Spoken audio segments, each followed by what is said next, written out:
Today, I'm joined by Simon Whale, founder of Kerfuffle and longtime PropTech leader. We explore what smart agents are doing with technology, how to avoid wasted spend, and why networks like Relocation Agent Network could be the hidden edge for self-employed estate agents. Hope you enjoy the episode. Mr. Simon Whale, welcome to the podcast. I was just saying before we went online, I feel it's been very overdue to say the least. So huge welcome to the podcast. I am honoured. Obviously, yes, that is it's great. I'm really pleased to be on here, and as I said, I'll try and answer as honestly as I possibly can. I don't think you could be any other way. So for those who have had their heads stuck in, I wouldn't even say a hole. I would say like a hole on a hole. Who is Simon Whale? What's the background? How have we got to today? Well, you did say we are only going to be 30, 40 minutes, so if I never ask a narcissist to start talking about themselves, it's going to go the wrong way. Well, yeah, where do you want to start? I mean, in terms of just in terms of I mean, I was born in Kuwait. I grew up in Abu Dhabi. That was all very lovely and everything else here. I got into property sort of when I left university, Manchester Uni, where I had done the most dismal of all courses in economics, which has never ever helped me out, as my accountant will tell anybody there. And I got a job as a sales executive. I used to think that is what I say back then, selling, yeah, but back then boring, but critically important estate agency software. And I was lucky enough to progress through the ranks and ended up being the sales director of a company called Phoenix, which had the old matchmaker software as it's known, which is still in, believe it or not, it's still in Connells. And then we were acquired by Reapit, which is where most people wouldn't know me from, and spent what 13, 14 years, I think, there, obviously turning it into what I certainly felt was a pretty big hitter. Most people obviously know about it there, and very exciting times. And then sold that business. What was it? 8 years ago, I think it's now. God, it is a while ago. Yeah. To create the pink monstrosity that's in front of you now to stay relevant and keep getting invited to the right parties and everything else. That's the most important thing. Yeah, it's funny looking back. So Reapit was actually my first ever CRM system I actually used in a estate agency. And if anybody says to me today about how to register a client, I can close my eyes, work my way around that form. And, what's their little market, what's their postcode, what's their phone number. I can literally work my way through it. So yeah, you must have been doing something right. I'll tell you what's interesting there is I've had long conversations with people about this, and that it is fabulous. That I was going to say, is that ingrained or institutionalized? I don't know, but it presents a bit of a problem for the trainers, because actually what you do see is staff members actually just go methodically through those same things. And I know myself, when I'm doing like mystery shopping for awards or things like that, I can literally tell which system they're using, because obviously the flow of the fields, and and of course the trainers, like people like Julian O'Dell said before, which was anathema to me, is don't use your CRM system when you're engaging with people, because you have a much more natural conversation. But I think that's quite an interesting thing, isn't it? Whether you need to break yourself free from technology to actually personalize it. I think the most amazing thing there is you mentioned you mystery shop people. I can't imagine you turning up in the pink suit and doing those out. People are like, "Oh, hi, I'd like to buy a house, please." And they're like, "Oh, yeah, I think I've seen you on the internet." No, I think it's whenever I have done the judging. I think when I do introduce myself, it's you can literally hear what right has he got to judge me on anything PG related? So I normally have to apologise right from the outset, which is pretty much my standard line. Is I always start with an apology. So yeah. Okay, well, I'll publicly tell you that so I go to many events that you're at, and I consider myself quite hard to make laugh, and I consider myself even hard to make myself laugh a lot. And there's been many times I've been to awards, and you have literally brought me to tears with how funny you've been. So I So as long as that's tomorrow, you're doing something right. So you have been called maybe slightly self-named the king of prop tech. So what what it literally is. Yeah. if it sticks? He's I'm waiting for somebody to fight it, and maybe because I'm going to get a challenger or something. I actually, I think I've also christened myself the queen of prop tech, just to get all woke and everything else about it. But yeah, it's a complete fallacy. There's loads of obviously brilliant people out there, but I think what we do quite well is bring it all together. And I think genuinely, I am, I am not a techie at all, as anyone who's tried to have a conversation with me about it. I think therein lies a little bit of the skill, though, because you don't get too immersed in the kind of ivory tower techiness. And so I've always said to the suppliers, look, the good news is it might take 9 or 10 times for me to understand it, but then I will be much better placed to be able to communicate with what is a largely untechnical, industry, isn't it? And so what does PropTech fix in the estate agency business, and what does that actually kind of transform? Because obviously there's an end goal here to make agents' life easier and sort of financially more beneficial. What's the ultimate goal they're trying to fix there? Yeah, look, I think PropTech's it's interesting, isn't it? PropTech's thrown around as a label there, really, and actually sometimes by agents as a bit of a curse word. But really, it's just tech, isn't it? I mean, at its absolute core, and what is technology? It's helping you, very simplistically to me, it's helping you do more with less. So whether that's making it can make you more compliant, of course, in what is becoming obviously a horrifically compliant system, and I think we were having a conversation the other day up at a Moneypenny event where they were talking about it. Um, and I think it was quite frustrating that, we've got more tech than ever before, but does it really feel like we're able to do much more? And I'm not sure it is doing that at the moment. So yeah, I think just in terms of it should be making you more efficient. I think the exciting bit about where technology is starting to deliver at the moment is, whereas in the past it would be probably a barrier between human beings, it's definitely allowing the best stages now to be more personalized as well, and actually helping that connection element. I think that's quite exciting bit, that you can really scale those relationships out, whether you're a one office agent or even an individual, personal kind of hybrid agent. Do you think that estate agency in general is a bit behind the curve, should we say? And the reason why I'd put that forward is I was with a client the other day and I mentioned about having an online booking link for their calendar. So say, right, someone can scan this QR code or, go onto a booking link, book in a time to value their property, seamless process, which, for most businesses out there, you can order food and get yourself a new wife and whatever it may be online. You should be able to book an estate agent come and value your property. And they looked at me as if I had just punched their youngest child in the face. And they were like, not in a million years am I putting out my diary structure online. And I was thinking to myself, like, that's a common thing in the world these days. So do you think estate agents are sort of slow to bring this stuff on board, or where do you think it sits? I've been pretty bipolar about this, and I always say, Simon Whale, I have as many faces as I have kind of chins, because I have been quite lazy in criticizing, which I think it is. Lots of people do criticize agents for being way behind the curve. I'm not sure that's actually true, though. I mean, as we kind of know, Steve Rad and the inventory based guys put out a survey the other day that they said, I think it was like over half of agents don't use PropTech. Well, I'm sorry, unless you're not considering, uh, Rightmove, Reapit, all of these different tech companies out there, PropTech, then of course they are. And our stats show that agents on average use 24 different suppliers. Not all of them tech, but the majority of them are. So I don't think they don't might not do it strategically. I think that's a fair assertion. But I think what you're highlighting there is true as well. It's probably a bit unfair that we're highlighting ourselves about what's the best out there at the moment in consumer world, which is obviously, ubiquitous. So you're being judged against the sales forces of the world. You've said things like Ubers and everything else there. Do we need to do better? Absolutely, and it's funny when you just said that. I remember when with Reapit we used to try and talk to people about. I mean, this is going back 15 years. Having landlord trackers, vendor trackers that you could log into, and exactly as you said there. Why on earth would we want to do that?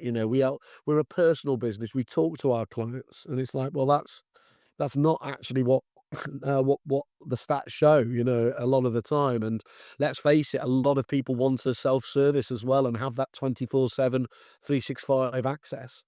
So long-winded way of saying, I think there is, as ever, the good are getting good. Sorry, the good are getting better, and I think the rest are starting to fall by the wayside on that. But I don't think we're any worse than many other B2B industries. I mean, you certainly look. I know it's the easiest easiest lot to kind of bully, but in the conveyancing side of things, on the conveyancing side, are they better than us? Lawyers and anything else there, and of course we should all be on the same side, but they're way behind what most agents will be using. And how do you cut through? Because I think these days, I think it's very much, and I think one of the things you mentioned on the Kerfuffle website is that you cut through the wild west of suppliers. And I don't even have an estate agency business, but yet still I get messages all the time of being like, "Oh, we can get you 50 leads per month, and we can get so and so sellers for you," sort of thing. How do you cut through that sort of noise of just bulk of things coming through to actually go, right, actually, what is good enough for Kerfuffle? And what is actually good for the actual client rather than just kind of a new fad effectively? It's a brilliant question. I mean, and I think it is a real problem, and it's really hard for us, Chris. So I always say we're train spotters, and yet I'm continually having to get the team. Like a bloody like my parents. I'm having to keep getting them to remind me who the suppliers are. I think we've got over 1,000 on there. No way is that comprehensive as well. And there is another. Whether this is good or not, there's another gold rush in terms of the original amount of prop techs exploded onto the scene. Now that, there's a whole host of AI ones that are coming into the scene as well. And the simple truth is, obviously, we use our own judgment. So we like to think that's where the kind of, I suppose, the Witch magazine expertise. We do spend a lot of time researching, looking at these solutions. When we onboard someone, we make sure we always get, full demonstrations, understand what the elevator pitch is. Because I think one of the biggest problems is so many suppliers, because they are techie founders, that often means that they're not very good at communicating as well, are they? And they work on the basis there. So I think the simplest answer though, Chris, and I think where I get really interested is I almost don't really care about what the supplier's telling me or what it looks like to me, because I can be wowed by a demonstration just as anyone else. Where I really come in to pay attention is where I see agents that I know, like, and trust, who are saying good things about that at the top level with with reviews, whether that's on Kerfuffle or Esther's, Google obviously, and Trustpilot there. But those, reviews are quite light. My meat and potatoes, where I really love getting into, is where I start reading case studies, and I encourage, I do try to encourage suppliers as much as possible. I know they take time, but put a bit of time and energy into getting some really nailed down case studies that can talk about ROIs, and not just, not just do one, try to segment that so that, if you do have a corporate client, then the case study fits when you're talking to those. But really, a case study for a corporate, does it have that much relevance for a one office agent? Often it doesn't. So just try and, think about who your ideal demographic is in terms of the the right kind of target of estate agents, and build your business around that with testimonials. So if I threw you out into the estate agency world and said, right, Simon, you're going out there, you're starting your own estate agency business. Best of luck. We're going to make it all pink and all glazzy. So what would be the prop tech sort of go tos that you would start off with? Obviously, now money isn't like endless. You need to have a kind of a relatively realistic value. Where would you be focusing? I don't necessarily expect you to do particular brands here, but where would you be sort of investing your money in with a realistic budget? That's a great You know what? You've reminded me now. I did promise me and Mincy, David Mincy, I work with. We were talking about doing a like fantasy football, but almost like a fantasy prop tech kind of thing. Giving an agent a certain amount of budget and then asking them to choose and sort of that one there. So I love that kind of whole thing there. And it's like, because there's a real problem, isn't there now? Is, as we know famously, some of the portals are putting up the prices quite prohibitively. And unfortunately, whilst I think they're exceptional, obviously Rightmove delivers an amazing service, but it does mean that that is hampering innovation to a degree, because then the agent obviously only has a certain a budget that they can do. They can't then invest in some of the tools out there. So I think one of the best things, I can't remember who, I definitely picked it up, as I always steal most quotes from, but I think just go back to basics. Don't be wowed by it just because it appeals to you. Is it genuinely going to improve your consumer, aka your client's experience of the business? And if you can say that it does, then that would be where I would start off. I mean, if you were starting off a new business and you obviously haven't got I'm passionate obviously about reviews, reputation, all that social proof, and reputation management. But if you haven't got that, if you're building a new business, then you're going to have to look, obviously, you need to go out, your foundation needs to be the prospecting tools, doesn't it? I mean, we're lucky, there's so many great ones out there, whether you're looking at the Spriffs or Spectres of the world, whether you're going and looking at all those wonderful 20 EA stats and everything else, understanding the expert, being the expert in your marketplace with those tools, and that's your that's your putting your prospecting on steroids, isn't it, to try and get that, to kind of get that going there. Um, I don't know. I mean, I think it's really hard. It depends obviously which side of the business as well you're going for. Of course, there's very different obviously there. You know, if you're looking at the letting side of things, ultimately what you want to be doing is again going back to what we said before, looking at those products that can help scale your business, you know, and your rent roll and everything else without you having to employ as many people as you would do. So I do like tools like, you know, PayProp and things like that that allow you to take away all that just that headache to be able to do there and scale out from it. So, and literally what you're talking about here, Chris, is what, you know, kind of what we do. I almost laugh a little bit when people are on Facebook say, you know, what do you think is the best estate agency CRM? It absolutely, that's the wrong question. Is we need to understand where you sit in the marketplace, you know, in the way that a Porsche is a brilliant car, but it's not great for off-roading. You know, find and match the tech to the solutions and challenges you're having in the business. And I think that's where you need to just spend a bit of time looking and being really honest about your business. Just look at what break it down into all the different parts: prospecting, property management, marketing. Score yourself out of 10.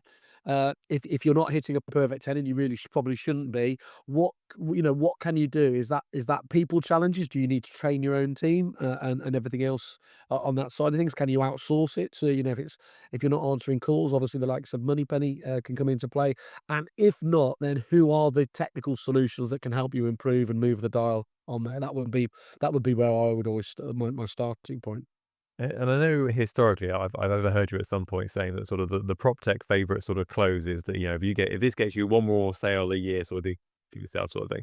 But if you're saying that you're getting, you know, the average estate agency has 24 bits of prop tech they're using in their business today, you know, I don't think, you know, most of our audience in this will be self-employed estate agents. I'm sure some of them might be getting over 24 sales a year, but probably not many, I would have thought, in the grand scheme of things. So therefore, you're looking at it and going, you know, what is oversubscribed? So are there certain areas of sort of prop tech and parts of estate agency sort of intelligence you think is slightly oversubscribed and actually people sort of don't use it to its full potential and they kind of just have it there kind of ticking in the background but don't ever sort of log into it? Yeah, totally. And actually, we were just mentioning since we started, it's never not been the category that's most searched for, and it's around prospecting. The idea that you, and again, whether I invented that phrase, I certainly overused it. You just need one more listing to pay for this, and everything else. So, what's very easy is because people are, you know, if you're hitting a bit of a dry patch, you will deviate and go out to it. Now, you don't just deviate and get one solution. What we see all the time is repetitious use of PropTech, and where certain products might have started off in quite a narrow field of functionality, obviously over time they go into different areas. So you might see, you know, it's not uncommon at all to see very similar bits of tech being used within the business, and a real reticence from the business owner to get rid of them because again they don't want to miss out on that oh so vital leads and potential new business. So that's a problem. I mean, to be fair, my old area, because it does so much, you know, the CRM has to be obviously be the foundation of your business from a tech point of view, and certainly the foundation of your tech stack. But you know, they're woefully underused most times. And you know, the thing I loved about Reapit was including training in the model. I don't know if you when you were there, but you know, every 6 months you were entitled to training. That a lot of the CRMs are obviously doing online training, but there's one thing about having all that wonderful training available, but, you know, actually making sure as a business owner you are setting time aside for your staff to do it, so that you're getting, you know, because the move. When I looked at what the best agents, you know, literally we were so lucky at Reapit, obviously having so many brilliant agents. So we tried to always look at what the secret sauce was, and often it would come down to not actually how they were using the software itself. It would be actually that they were queued up every 6 months to have that training to ensure that their staff were there. And the difference in going from using like 50% of your CRM system to using 70% and 80% is the biggest driver of you know, moving the dial that you can ever have. Mm. And I think it's definitely a knowledge piece there, isn't it? Kind of knowing what's capable. I think that, you know, the way that tech is going these days, obviously it's moving quicker and quicker. And I have quite regular conversation with people. And I'm saying, oh, you can automate that, and that can just kind of be done in the Yeah. background. And people are like, oh, can it? And I'm like, yeah, it's quite, it's quite easy to do something. But if you don't know it's there, you just don't know. Yeah. It is. I had the conversation again because I was playing golf yesterday, but also, this is me justifying why it was networking rather than obviously there. And I made we were talking about exactly that element of it is that I would often go into into do a pitch, and the agent would tell me that our current CRM doesn't do X, Y, Z. Now, I probably should have kept my mouth shut, but that's not obviously how I work. And I say, you know what, it actually does do it. But rather, you think, oh, okay. But my point there is that's where, again, the service.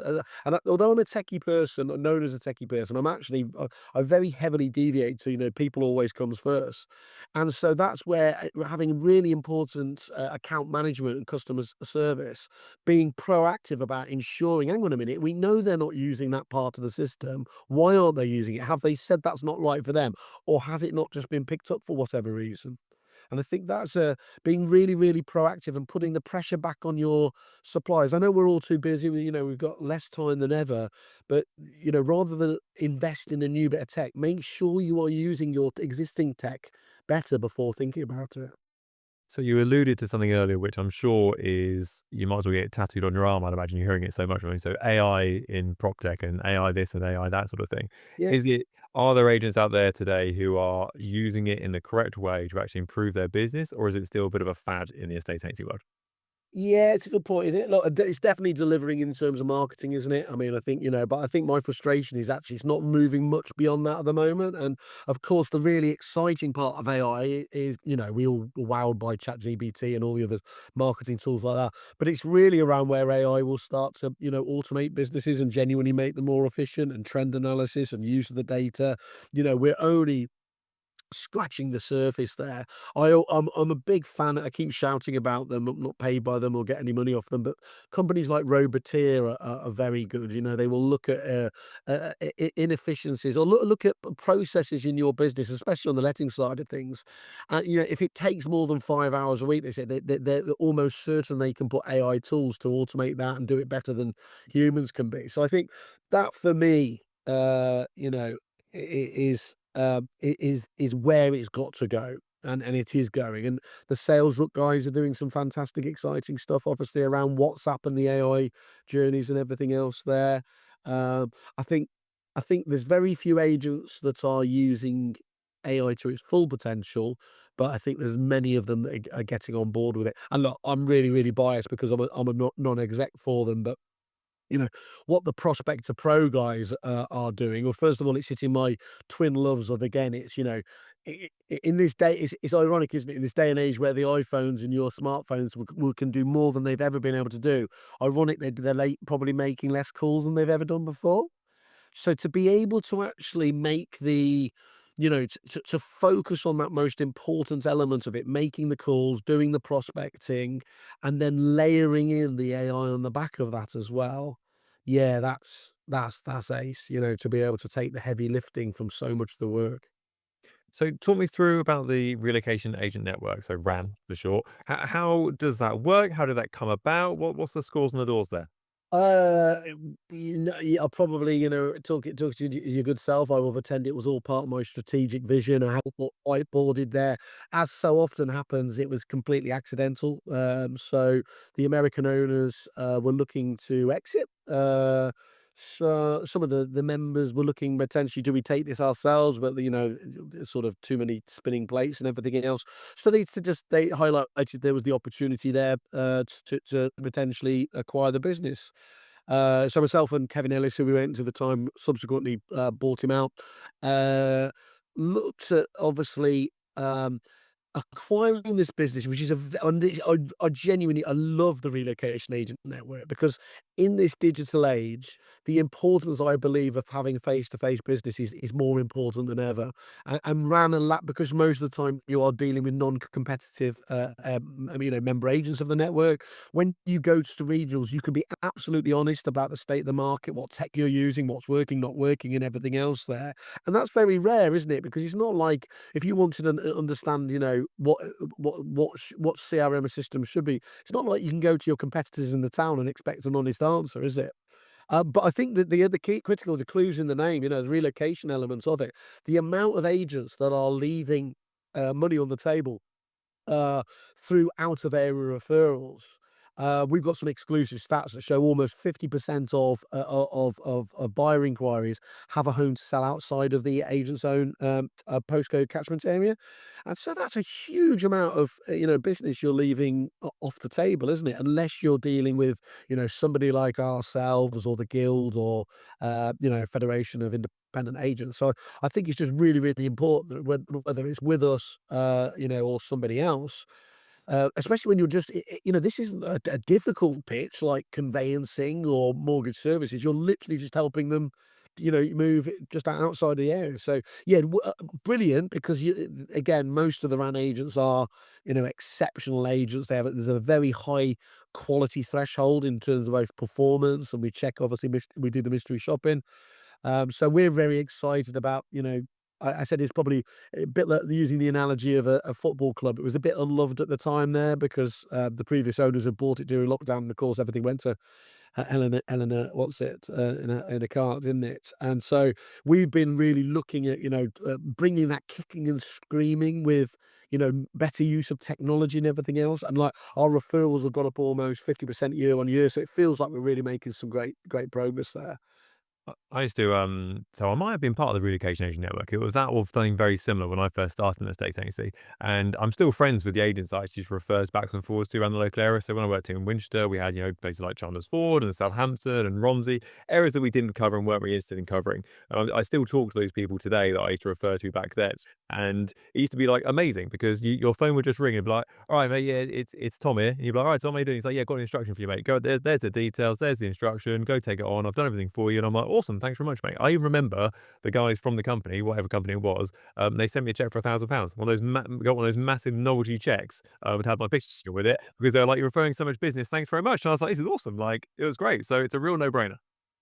It is, yeah, I think, look, I think absolute no-brainer, and it's great on that side. But the other thing is, as well as, so many times you're being told by suppliers, and I know I did it myself, and said, look, you'll have a genuine USP if you're going to buy this technology. But realistically, if it's PropTech, every agent, as long as they can pay the fee, can have it. Well, realistically, you can only be a full member in your pack. So that's a wonderful USP to have when sat on the sofa. Someone we've been selected as the best agent in our area. They were formed in the early days to kind of compete with the corporate threat and pitch. So your corporates would say, well, we've got 700 offices nationwide. This was like, okay, well, we're part of a network, 750 agents, nationwide, but strong independence as well. And that's a really nice angle. I know some of our members use that just so impressively. And that was the thing I didn't really understand about it. I'd known Ran, I'd been to their conferences for years, but I missed the trick on that, and that's something we're really trying to double down on. And I suppose from a seller's point of view, the biggest thing they care about, they don't really care too much about selling their property. All they really care about is getting to their next house. And that obviously is part of the process is selling their property. So if you're sitting in front of them and saying, look, I can literally put you in touch with the best agent in that area who can put you on your top VIP list and they'll phone you this afternoon and they'll have you their favorite client sort of thing because I've given the nudge sort of thing. I mean, great. Like how much of the golden child are you suddenly? It is, and we're actually just looking at doing a bit of a sort of PR, just a video, just mapping that journey. With two of our member agents with the family that they actually helped move, and they said it was all managed. So at a stressful time, moving from a different part of the country, made easy by the relocation agent network. Again, it's wonderful to just to be doing that part of the job, but everybody getting recompense for it as well. I think this is something the Americans do much better, isn't it? I think they do have, as you kind of said there, they are very good at working collaboratively, whether they've got groups or anything else out there. They do just they build those kind of peer networks that you kind of do seemingly a little bit better than us. And talk me through, final question, 'cause you've been very generous with your time to say the least. Talk me through how you think the next couple of years looks with regard to PropTech. Well, what's going to happen? What's people be keeping their eye on the horizon thing that's coming soon, and what things they probably think, or maybe they should be ignoring that slightly. Well, just in terms of the specific tech, it's always a bit of a fool's errand, isn't it? What's the quote? You always overestimate the kind of tech that's coming in the next year, but you underestimate what's happening in the next 5 years.